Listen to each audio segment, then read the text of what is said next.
साधु संत ब्राह्मण महिमा। साधु संत ब्राह्मणों की महिमा ये बताई भागवत में कि उनकी झूठी पत्तलों को कृष्ण भगवान उठाते हैं यज्ञ में।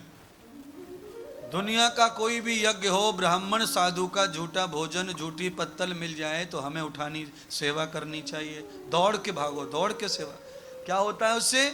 उससे ये होता है कि उससे हमारी दरिद्रता खत्म हो जाती है। दूसरा, हमारे रिश्तेदार, हमारा कोई फ्रेंड, कोई मित्र भी गरीब होगा तो उसकी गरीबी भी दूर हो सकती है आपके पुण्य से। ऐसा पुण्य है ये। इसीलिए साधु संत ब्राह्मणों का भोजन, झूठा थाली धोना, इसका बड़ा पुण्य है महाराज। भगवान ने ये पुण्य कमाया और द्वारका पहुंचे परमात्मा।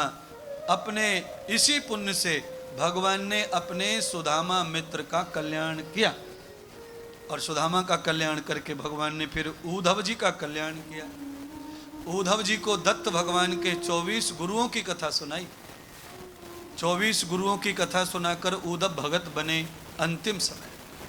तब भगवान ने देवकी वसुदेव का उद्धार किया, नंद यशोदा का उद्धार किया, फिर अपने यदुवंशियों का भी उद्धार करने का उपदेश किया। यदुवंशियों ने उपदेश को स्वीकार नहीं किया, सुना नहीं। यदुवंशियों का मतलब होता है भगवान के बच्चों ने। आप जानते ही होंगे, बहुत ही कम परिवार ऐसे भाग्यवान हैं जिनके बच्चे उपदेश सुनते हैं, माँ बाप का मानते हैं। बहुत कम परिवार भाग्यवान होंगे ऐसे। भगवान कृष्ण के ही बालकों ने भगवान की बात को नहीं माना। सर्वनाश हो गया यदुवंश का। भगवान का वंश मिटते चले गए।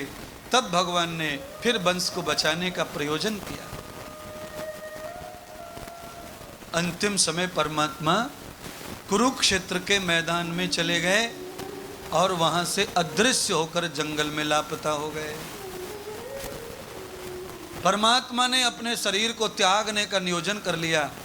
भील के बाण से पैर को टच करवा दिया बाण, हिरण का प्राण बचा दिया, खुद के प्राणों पे ले लिया।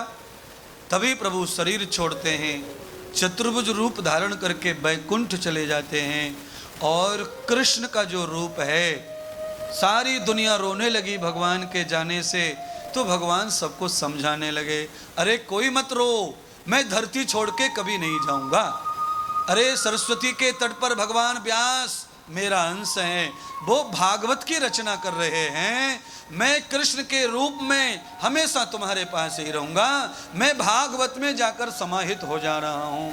भगवान कृष्ण भागवत में समाहित हो गए। विष्णु भगवान वैकुंठ चले गए और पंचभूत का शरीर पंचभूत में विलीन हो गया।